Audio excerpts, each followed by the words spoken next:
The first snow of winter fell on Aspen Ridge Lake as I pulled up to Fox Hollow Cabin, the place I'd rebuilt with my own hands over 3 summers. A new padlock gleamed cold against the door I'd sanded smooth myself. Taped beside it, a notice on crisp white paper, property under management of Randall and Deborah Pierce. My own parents. I laughed softly, breath fogging in the mountain air. For 3 years, they'd thought me weak because I chose saving lives over showing off wealth. Tomorrow in court, I'd remind them who really stood tall in the storm. My name is Ava Hartley, and I've spent the last decade pulling people from mountain ravines and avalanche zones as a rescue pilot for Raven Ridge Air Rescue. But tonight, sitting at my parents' mahogany dining table in their Silver Vale mansion, I might as well be invisible.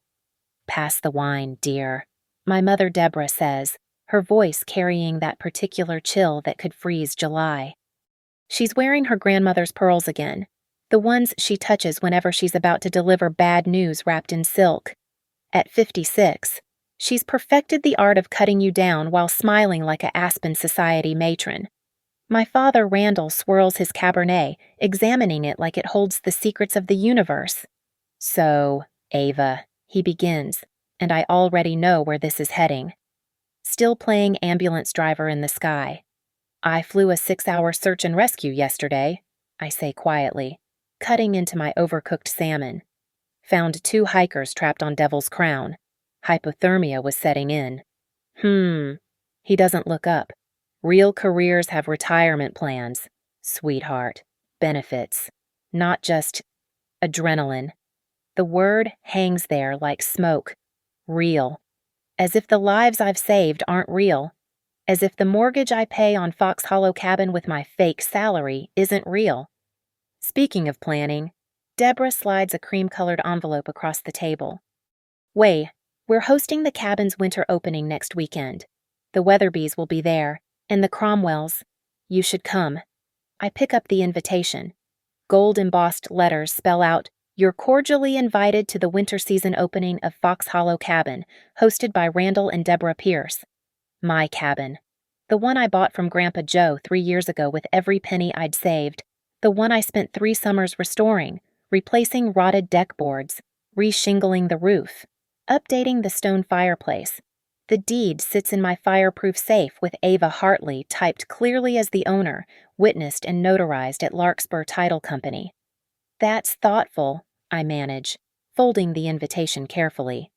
"But Fox Hollow is my property." Randall sets down his glass with a deliberate clink.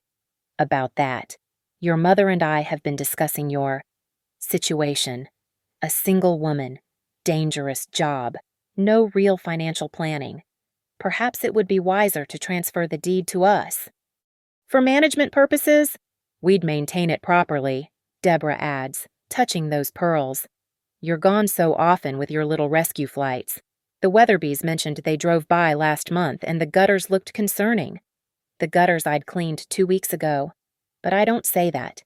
Instead, I think about the folder in my home office every receipt, every tax payment, every utility bill, all filed chronologically.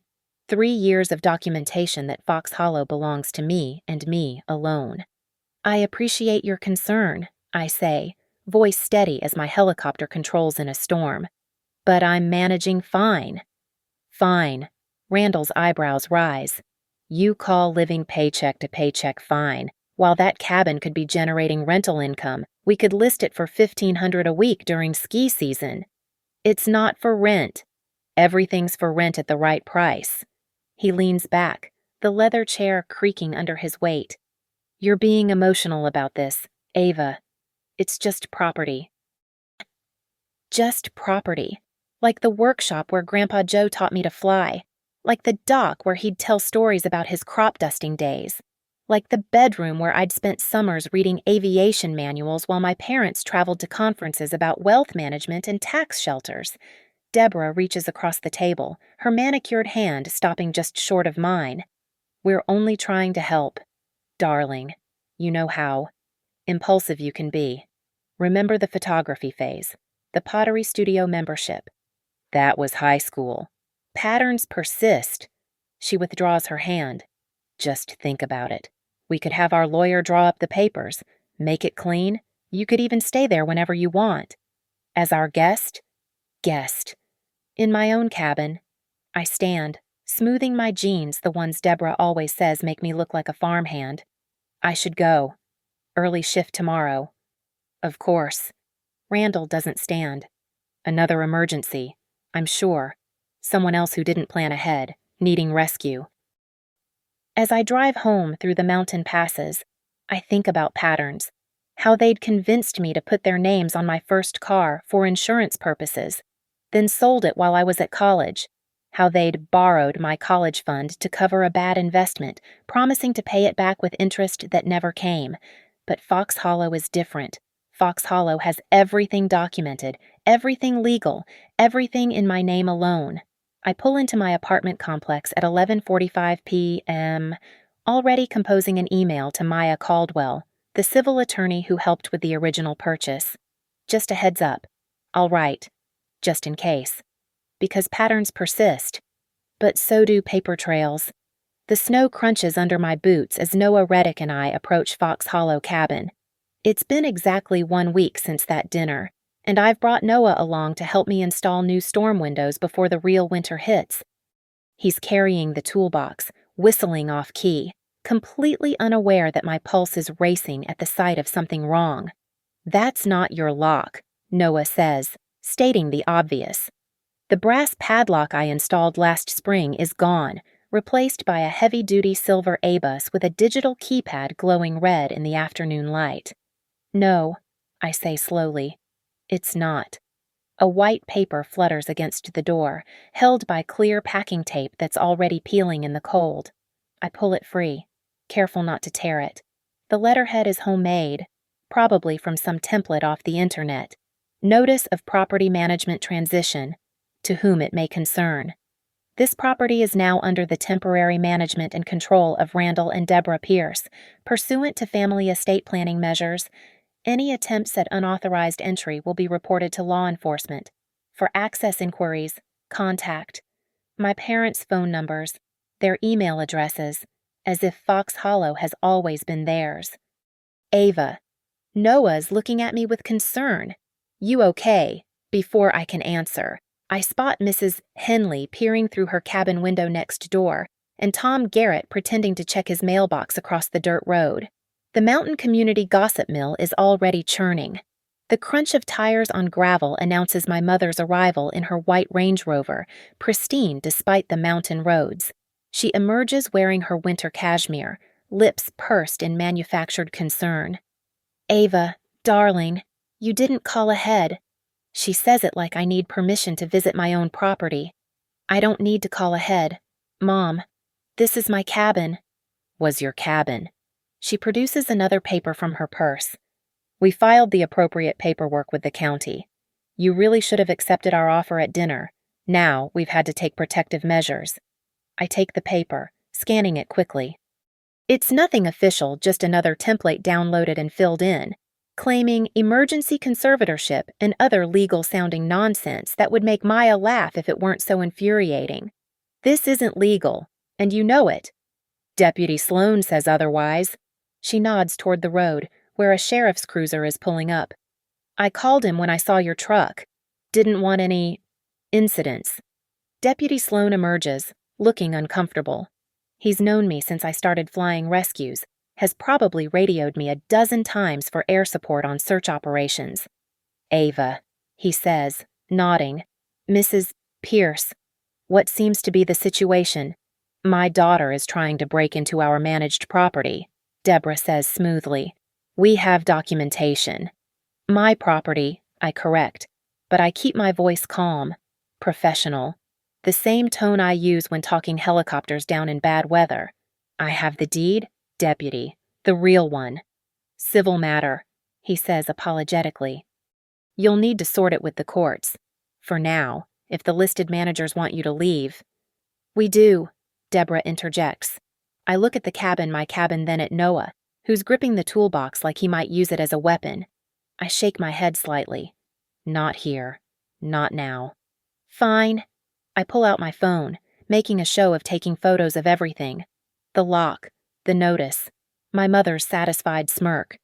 Noah, can you grab the trail camera from the pine tree? I want to check when the lock was changed. What camera? Deborah's composure slips for just a second. The one I installed to monitor wildlife. I lie smoothly. Actually, I installed it 3 days ago, right after that dinner. Call it intuition or paranoia, but patterns persist. Noah retrieves the camera, and I pocket the memory card without looking at it. Let her wonder what's on it. Deputy Sloan, I say, turning to him. I'd like to file a report about the lockout, for the record. He sighs but pulls out his notepad. No crime has been committed that I can see, but I'll document the situation. As he writes, I text Maya 911. They changed the locks on Fox Hollow. Have everything on camera. Need TRO ASAP. Her response is immediate. On it. Don't do anything stupid. Document everything. I take more photos, the new lock's serial number, the amateur notice, the tracks in the snow showing multiple footprints around my door. The afternoon sun catches the kitchen window, and I can see inside. They've already been in there. My grandmother's quilt is folded wrong on the couch. Anything else you'd like to steal while you're at it? I ask my mother quietly. Steal. She touches those pearls again. We're protecting family assets. You should be grateful. Grateful. I taste the word like copper. Right. Noah loads the tools back in my truck while I finish with Deputy Sloan. Mrs. Henley has come out onto her porch now, pretending to water plants that are dormant for winter. Tom Garrett's wife has joined him at their mailbox. This isn't over, I tell my mother. Of course not, dear. We're having the opening party on Saturday. You're still invited. As our guest, of course. As I drive away, Noah finally explodes. What the hell was that? They can't just take your cabin. No.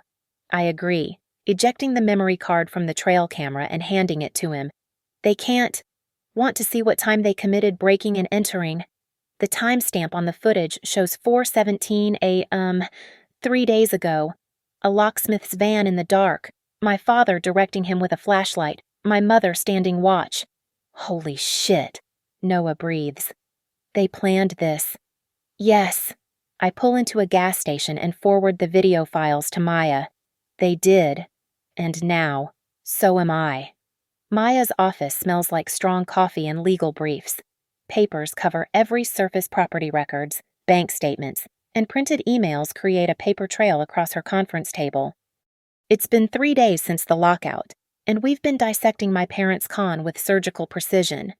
This is beautiful, Maya says, holding up a printout. Your mother actually emailed Pioneer Trust Bank about refinancing their cabin. I lean forward to read it. Deborah's email, sent 2 weeks ago, discusses converting Fox Hollow into a rental property and using it as collateral for a loan. The subject line, Hartley Property Transfer, Quitclaim Processing. They're claiming you signed a quitclaim deed, Maya continues, pulling up another document on her laptop.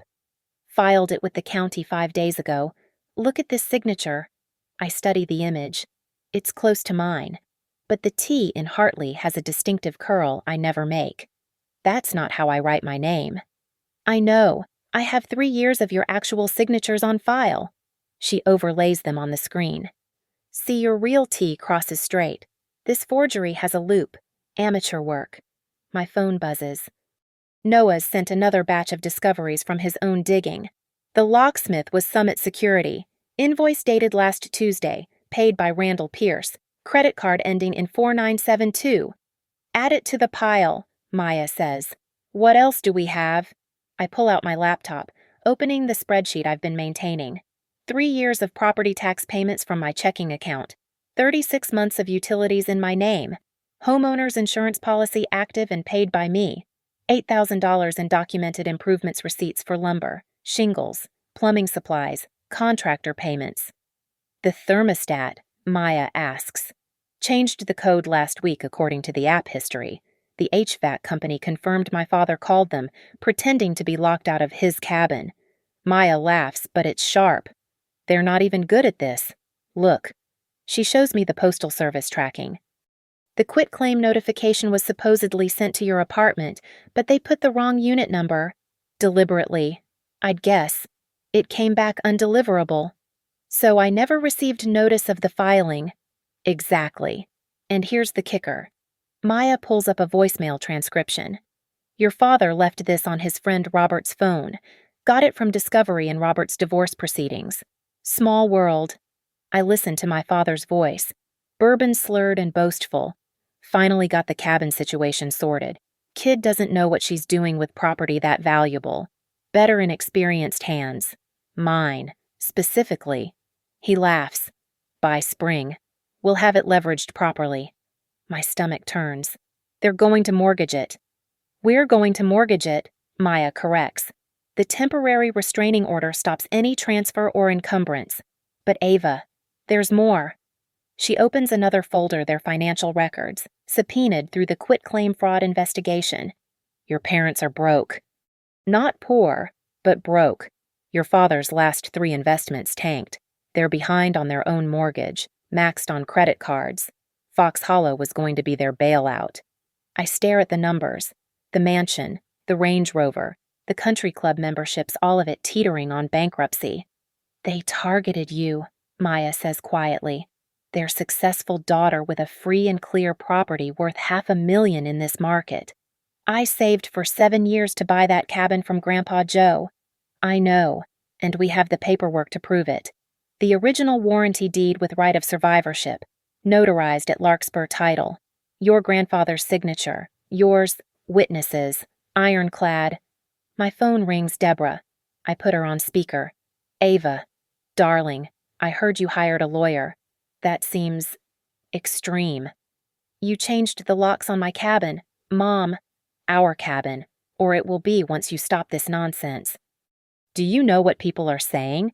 That we're in some sort of family feud? The Weatherbys actually asked if they should still come to the opening. What opening? You can't host parties at property you don't own. We're your parents. What's yours is ours, especially when you're too naive to manage it properly. Maya gestures for me to keep her talking. Is that why you forged my signature on a quitclaim deed? Silence. Then, I don't know what you're talking about. The one filed with the county 5 days ago. The one where my signature doesn't match any document I've actually signed. You're being paranoid. Maybe you signed it and forgot. You've been under so much stress with that dangerous job.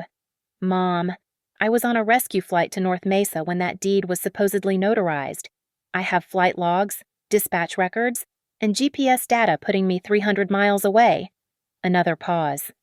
Lawyers are expensive. Ava, we could resolve this quietly, as a family. With you keeping my cabin, with us managing it appropriately, you'd still benefit, eventually. I look at Maya, who's writing notes furiously. I'll see you in court. Mom. Court Ava Marie Hartley. You would not dare drag your family through. I hang up. Maya grins. That was perfect. Recorded, by the way. Her implicit admission that they need to resolve something they claim is already legally theirs. What's next? We file for quiet title action tomorrow. Clear your ownership once and for all. Request immediate return of property. Damages for wrongful lockout. And attorney's fees. The forensic handwriting expert's report will be ready by Monday. She pauses, studying me. Are you prepared for this? They're your parents. I think about all the times they've made me feel small, every achievement diminished, every success reframed as luck. The cabin was supposed to be mine, free and clear. My accomplishment, my refuge, my proof that I could build something lasting. They stopped being my parents the moment they tried to steal from me. I say, now they're just defendants. Maya nods, satisfied. Good, because based on what we've found, this isn't just civil. The forged deed might be criminal fraud. The DA's office will be interested. As I leave her office, my phone buzzes with a text from an unknown number. It's a photo of my cabin, lights glowing warm in the windows.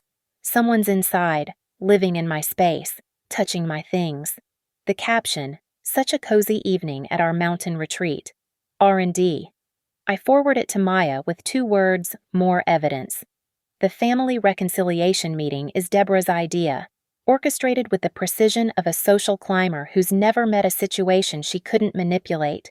She's invited half of Silver Vale's weekend residents to witness her magnanimity in welcoming Ava home despite recent misunderstandings. I arrive at 2:15 p.m., carrying a gift basket from the local artisan shop, honey jam crackers, nothing they can twist into an insult.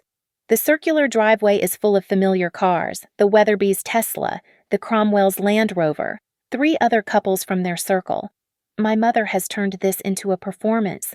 Through the tall windows of Fox Hollow, I can see them all inside, my cabin transformed into their stage.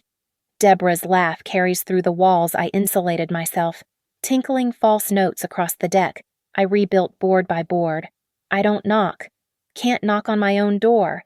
Instead, I stand visible on the porch, gift basket in hand, locked out in plain sight of everyone. Mrs. Weatherby notices first. Her expression shifts from social smile to confusion as she points me out to her husband. One by one, the guests turn to stare at me through the windows. Deborah has no choice but to come outside, maintaining her hostess smile. Ava, darling, you made it. She doesn't open the door. Though I thought we discussed this, the cabin is under our management now. I brought a gift, I say, loud enough for the voices inside to quiet. For your party, in my cabin. Our cabin, she corrects, but her smile is straining. Don't make a scene. I'm not the one who changed the locks on property I don't own. I set the basket on the porch rail. Casual, calm. By the way, did you ever get that deck board replaced, third from the left? By the stairs, I marked it for repair last month. Her eyes flicker. She doesn't know which board I mean because she's never maintained this place. And the water heater, I continue, conversational. Did you remember to flush it? I always do it the first of the month. Otherwise, the sediment builds up. Mountain water, you know. Tom Garrett has come out onto the deck now, beer in hand, watching the show. Other guests follow, spreading across my deck like an audience. Of course we're handling the maintenance, Randall says, appearing beside Deborah. He's wearing a new fleece vest with Fox Hollow embroidered on the chest. My grandfather's cabin name on his chest like a conquest. We've owned property for 30 years. But not this property, I say. I've got every receipt. Would you like to see them? 3 years of repairs, improvements, maintenance, all paid by me. Receipts. Deborah laughs, that brittle sound that means she's losing control. Anyone can save receipts. True. I pull out my phone, scrolling to photos. Like this one from Henderson Lumber. $4,000 for deck repair. See the date last summer. Or this one new water heater installed September. Permit filed with the county in my name. The Weatherbys exchange glances. The Cromwells are whispering. Should we maybe discuss this privately? Mr. Weatherby suggests diplomatically. No need, I say brightly. Mom and Dad are so proud of their new property management venture. Aren't you even filed paperwork with the county? Of course. Forging signatures is a felony, but I'm sure that's just a misunderstanding. Deborah's face drains. Ava Marie. Oh, and Dad. I turn to him with practiced enthusiasm. Your voicemail to Robert Keynes was illuminating, about how you finally got the cabin situation sorted, and I don't know what I'm doing with valuable property. Robert's ex-wife sent it to my lawyer. Small town, you know. The silence stretches. Someone I think Mrs. Cromwell actually gasps. This is ridiculous. Randall blusters. We're your parents. We have every right. To commit fraud, to break into my property, to change my locks? I keep my voice pleasant, like I'm discussing the weather. The security footage is fascinating. 4:17 a.m. Last Tuesday. You directing a locksmith by flashlight. Very cinematic. Security footage. Deborah's hand goes to her pearls. Wildlife camera. For the bears. I smile. Caught different predators instead. Tom Garrett actually snorts beer out his nose. His wife slaps his arm, but she's fighting a smile too. We should go, Mrs. Weatherby says, gathering her purse. This is clearly a family matter. No, please stay, I say. Mom went to such trouble. Even announced it on Facebook Live. Opening our mountain retreat for the season. Though legally, breaking and entering isn't really an opening, more of a felony. The exodus begins. Polite excuses, awkward goodbyes, cars starting in the driveway. Within 10 minutes, only my parents and I remain. You've humiliated us, Deborah hisses, mask fully dropped. You humiliated yourselves the moment you committed fraud. I pick up the untouched gift basket. But here's what's going to happen. You're going to give me those keys right now, or this becomes criminal tomorrow. Criminal, Randall scoffs. It's a family dispute. The forged deed makes it criminal. The DA is very interested. Did you know filing false documents with the county is a Class 5 felony? They look at each other, finally understanding the depth of their mistake. Deborah pulls the keys from her pocket slowly, like they're physically painful to release. We were trying to help you. No, you were trying to mortgage my cabin to cover your debts. Yeah, I know about those too. The failed investments. The second mortgage on your house. The maxed credit cards. She drops the keys on the porch rail and turns toward their Range Rover without another word. Randall follows, his shoulders rigid with rage. As they drive away, I unlock my door with my own key, the one I've carried for 3 years. Inside, they've rearranged my furniture, replaced my photos with theirs, acted like my life here never existed. But possession is 9/10 of the law, and now I'm back in possession. I text Maya. They gave me the keys. Party imploded beautifully. 12 witnesses to them admitting they took over management without consent. Her response is immediate. Perfect. Motion filed for Monday. They just made our case. I pour myself coffee from my own coffee maker and start putting my cabin back together, piece by piece, just like I'll rebuild my life without them in it. The Marriott conference room smells like desperation and expensive cologne.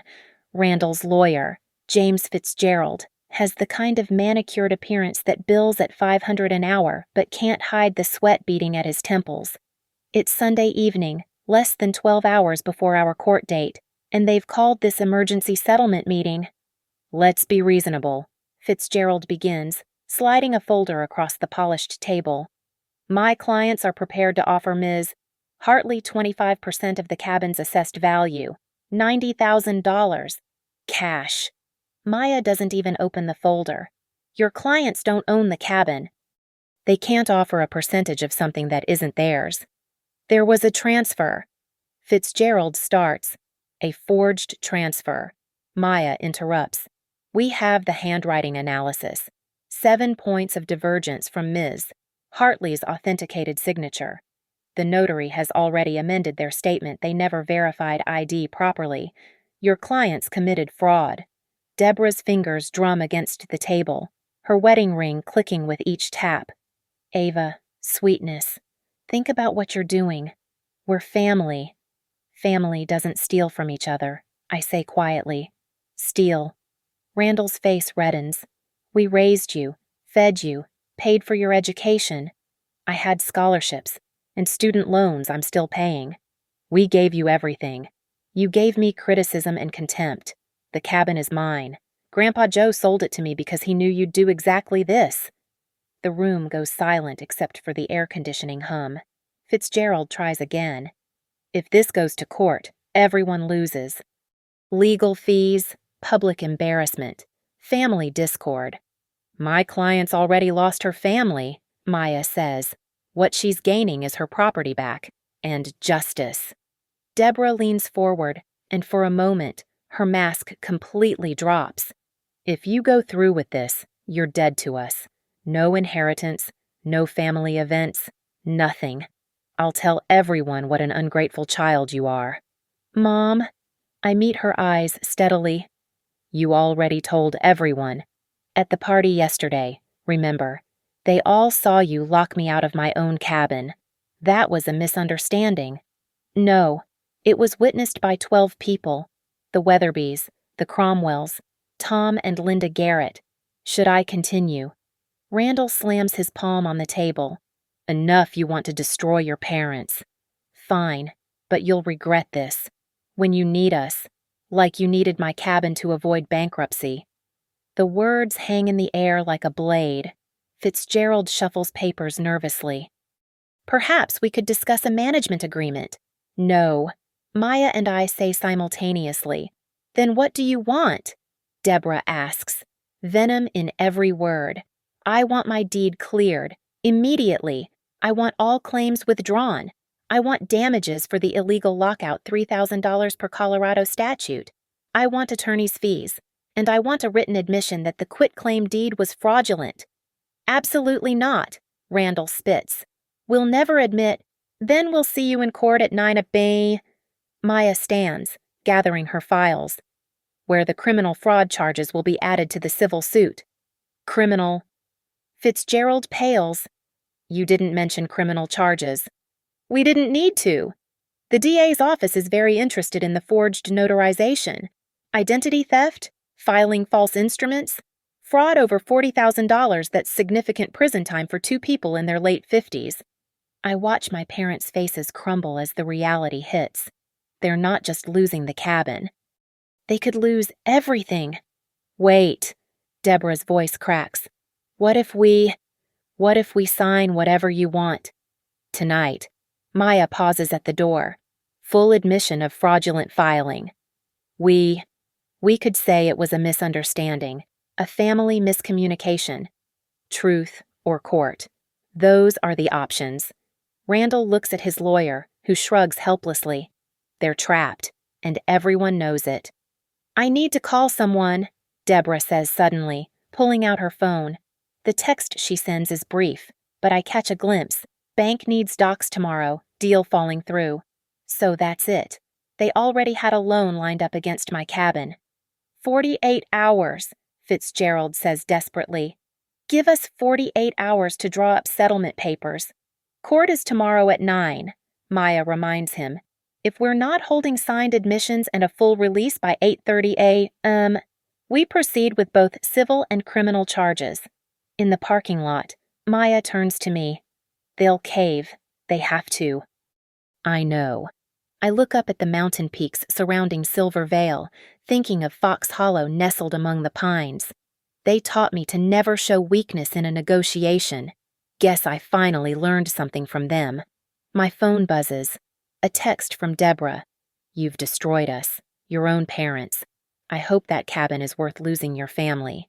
I type back. I lost my family the day you decided I was worth less than property. The cabin is just what I'm taking back. Then I block her number. Tomorrow. In court or through settlement. Fox Hollow returns to me. But tonight, I sit in my truck outside the cabin I built back from ruins, watching the windows glow with light from the timer I installed, and realize I've already won. They can't take what I refused to give my self-worth, my achievements, my life separate from their poison. The moon rises over Aspen Ridge Lake, full and bright, illuminating Fox Hollow like it's been waiting for me to come home. Tomorrow. I will. The Ashford County Courthouse stands against the morning sky like a monument to justice, its limestone columns catching the early light. Room 302 smells of old wood and floor polish. Judge Ellery Stone presides from her bench, gray hair pulled back severely, eyes sharp as the mountain air outside. My parents sit at the defendant's table, dressed in their court-best Randall in a charcoal suit that costs more than most people's monthly salary, Deborah in conservative navy, those pearls catching the fluorescent lights. Their new lawyer, Patricia Vance, replaced Fitzgerald sometime after midnight. She has the look of someone who specializes in lost causes.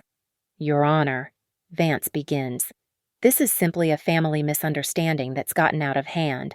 The Pierces believed they were helping their daughter manage property that, by changing the locks, Judge Stone interrupts, looking over her glasses. Please proceed with actual arguments. Counselor. Maya stands immaculate in her black suit. Your Honor, will demonstrate clear ownership and fraudulent attempt to steal property valued at $500,000. Proceed. Maya starts with the foundation. Exhibit a original warranty deed from Joseph Hartley to Ava Hartley, dated 3 years ago, with right of survivorship clause, notarized at Larkspur Title Company. She displays it on the courtroom screen, every signature authentic, every seal official. Exhibits B through D, 36 months of property tax payments from Ms. Hartley's checking account, utilities in her name, homeowner's insurance policy, active and paid. The evidence builds like a wall, each document another brick. Now, Maya's voice sharpens. The defendant's actions. Exhibit E security footage from Ms. Hartley's wildlife camera. The screen shows my parents in the pre-dawn darkness, directing a locksmith. The timestamp glows 4:17 a.m. The courtroom is silent except for the video's audio, my father saying clearly, "Make sure she can't get in. This is ours now." Exhibit F invoice from Summit Security for locksmith services, paid by Randall Pierce's credit card. Vance objects. This proves nothing about ownership. It proves breaking and entering. Maya counters. Ms. Hartley never gave permission for lock changes. Judge Stone nods. Continue. Exhibit G, the fraudulent quitclaim deed filed with the county 5 days ago. The forged document appears on screen alongside multiple authentic signatures from me. Maya points to each divergence, the looped T, the spacing between letters, the pressure points that don't match. Exhibit H report from Certified Document Examiner Dr. Louise Chen. Objection.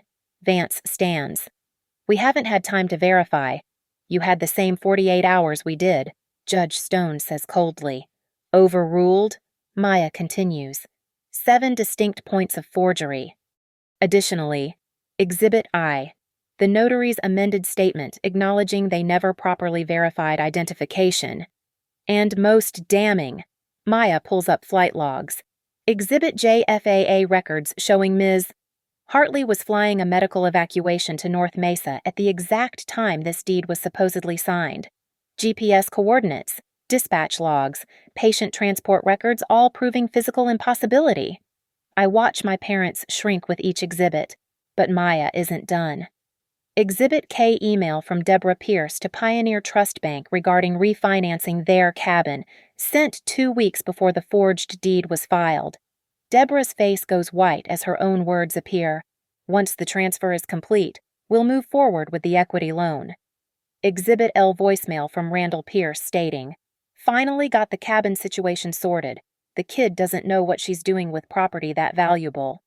Randall's recorded voice fills the courtroom. His actual voice mutters, "That was taken out of context." "Be quiet," his lawyer hisses. Judge Stone looks at Vance. Does the defense have any actual evidence of ownership? Vance shuffles papers. The defendants believed their daughter had verbally agreed to transfer evidence, counselor, not beliefs. They made improvements to the property while illegally occupying it. Maya interjects. After breaking and entering, Judge Stone turns to my parents. "Mr. and Mrs. Pierce, please stand." They rise shakily. "Do you have any documentation legal, valid documentation supporting your claim to this property?" Silence stretches. Finally, Vance speaks. "No, Your Honor." "Sit down."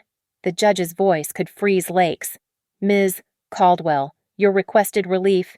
Immediate quiet title confirmation that Ava Hartley is sole owner, invalidation of any fraudulent documents.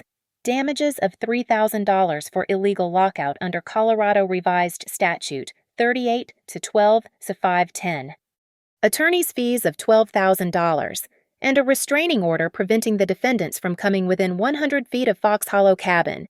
Judge Stone begins writing. "On the matter of quiet title granted, the court finds Ava Hartley is and has always been the sole legal owner of the property known as Fox Hollow Cabin. Any and all documents purporting to transfer ownership after the original warranty deed are void." My hands unclench for the first time in days. On illegal lockout granted, $3,000 in damages. On attorney's fees granted in full. On the restraining order granted, Mr. and Mrs. Pierce, you are hereby ordered to stay at least 100 feet from the property. She sets down her pen. Additionally, This court is referring the matter of the fraudulent deed to the district attorney's office for criminal prosecution. Deborah gasps. Randall grabs the table. But, Your Honor. Vance starts. A forged deed is a felony. Counselor. This court has no discretion in referring evidence of criminal activity. Judge Stone's gaze could cut glass. Mr. and Mrs.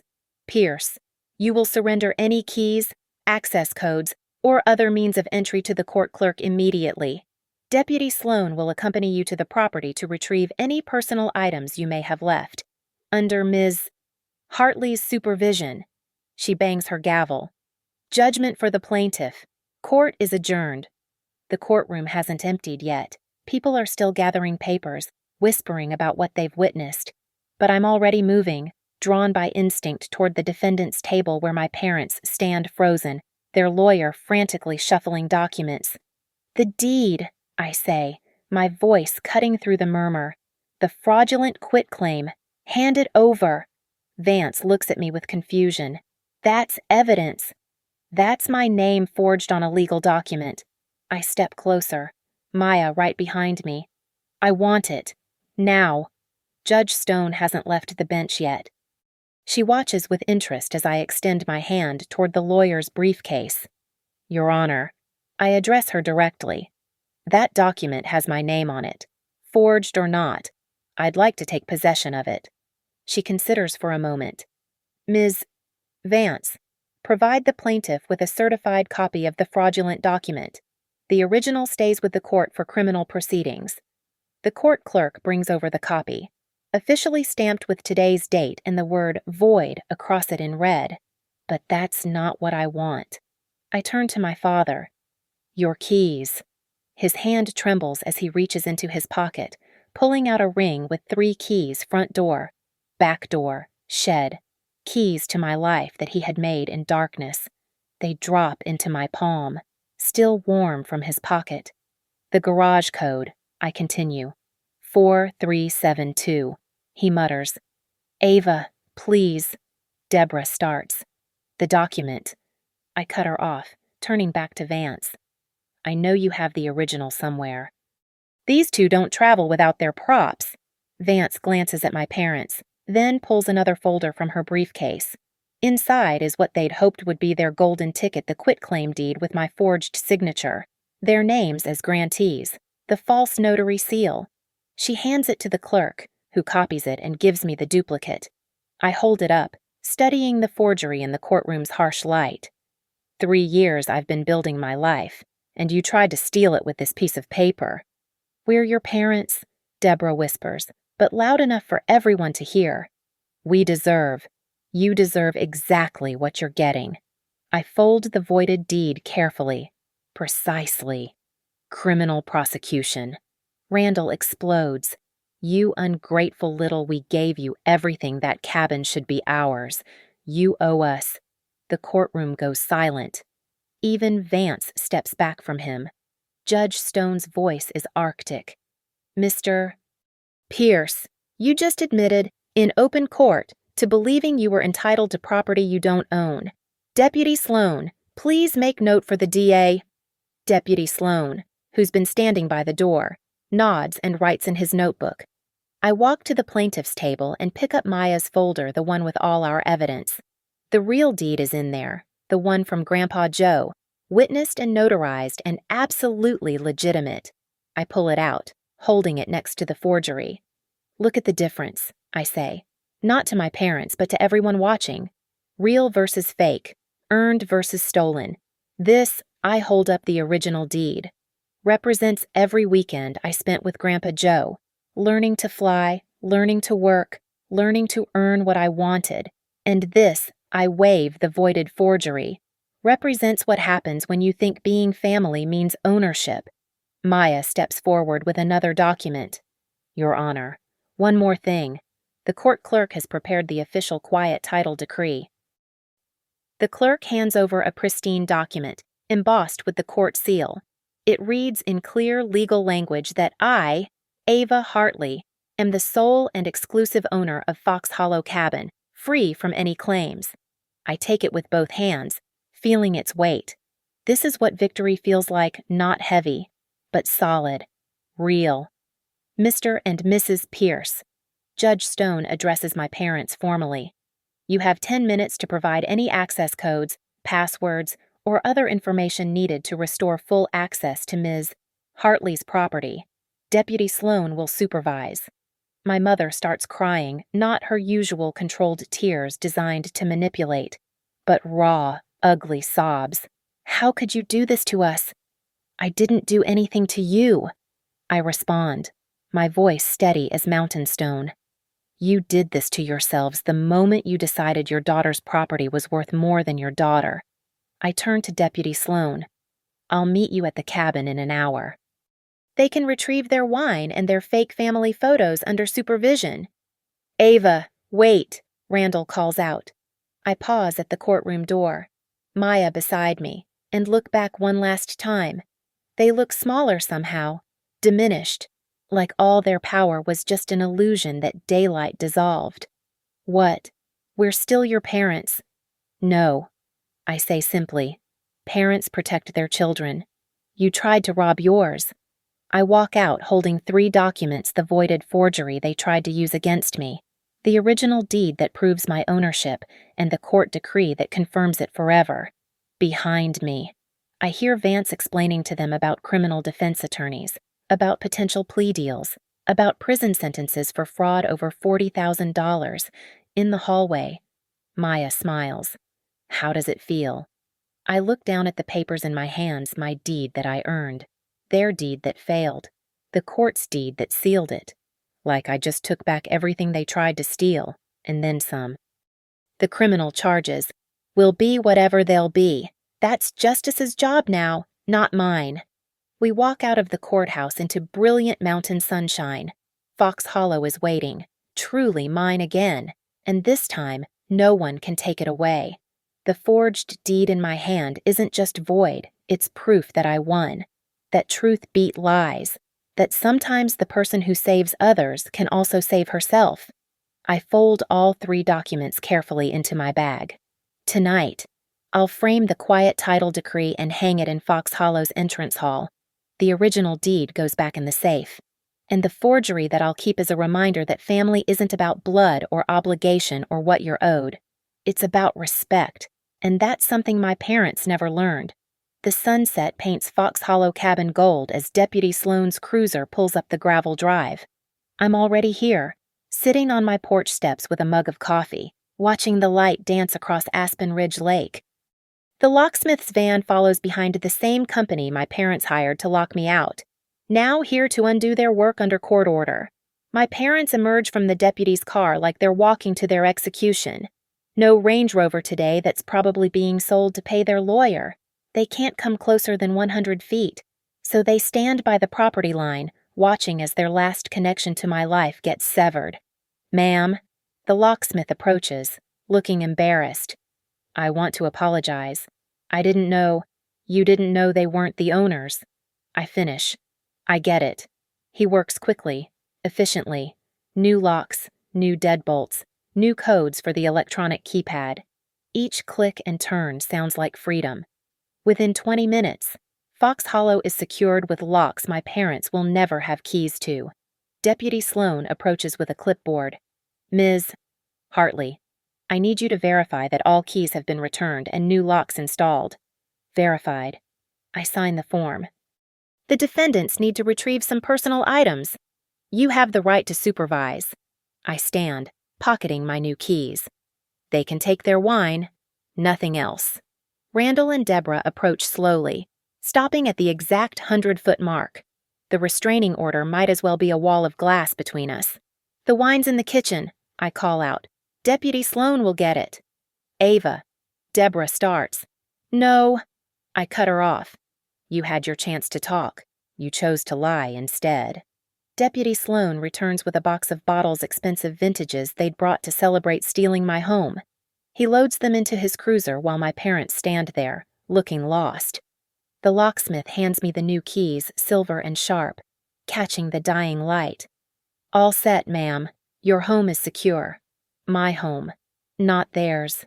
Never theirs. As they turn to leave, Randall makes one last attempt. The criminal charges you could drop them. No, I couldn't. The DA files those. Not me. You committed fraud. That has consequences. We could lose everything, Deborah says, her voice hollow. You already lost everything that mattered the day you chose greed over your daughter. They leave in silence. Deputy Sloane's cruiser disappearing down the mountain road. The locksmith follows, leaving me alone on my porch with my new keys and my recovered life. I walk to the entrance and pull out the wooden sign I had made this morning at the local craft shop. It's simple, elegant. Fox Hollow private property. Do not trespass. The letters are carved deep, permanent, like the lesson my parents taught me about who they really are. I hang it on the post by the driveway, then step back to admire it. The cabin stands behind it, windows glowing warm in the twilight, smoke beginning to curl from the chimney I'll light tonight. My cabin, my refuge, my victory. Noah's truck rumbles up the drive I'd invited him for dinner, a celebration of sorts. He parks and whistles at the new sign. Nice touch, he says, then holds up a bottle of champagne. Figured this called for the good stuff. We sit on the deck as stars emerge over the lake, the champagne cold and bright like the mountain air. I tell him about the courtroom, about taking back the forged deed, about the look on my parents' faces when they realized they'd lost. You know what the best part is, I say, watching an eagle circle over the water. What's that? I don't feel guilty. I thought I would, but I don't. They made their choices. And you made yours. Yeah. I touch the new keys in my pocket, feeling their edges. I chose myself. Later, after Noah leaves and the cabin is quiet except for the fire crackling, I walk through each room. The kitchen where Grandpa Joe taught me to make his famous cornbread. The living room where I refinished every board of the floor. The bedroom where I installed new windows to frame the perfect view of sunrise over the lake. All mine, earned, not given. Protected, not surrendered. I pull out my phone and see 17 missed calls from various relatives, words spreading through the family network. I delete them all without listening. Tomorrow, I'll deal with the fallout, the choosing sides, the accusations of cruelty to my poor parents. But tonight, I lock my door with my new keys, set my new alarm code, and sleep in my cabin really mine, legally mine, forever mine. In the morning, I'll hang the quiet title decree in the entrance hall where everyone can see it. I'll file the original deed in my safe with the new lock combinations. And I'll keep that voided forgery as a reminder that sometimes the people who are supposed to protect you are the ones you need protection from. The new keys sit on my nightstand, catching moonlight through the window, silver and sharp and mine. Everything my parents tried to take, I took back, and then some. Fox Hollow stands strong against the winter night. My name on every document that matters, my keys in my pocket, my life in my hands. The sign by the road tells the truth in carved letters. This is private property. Do not trespass. And for the first time in my life, I know my parents never will again. Thank you for listening to my story. I'd love to know where you're listening from. Drop a comment below and let's connect. If this story resonated with you, please subscribe to the channel and share your thoughts. Have you ever had to stand up to family members who crossed the line? I'd love to hear your experiences.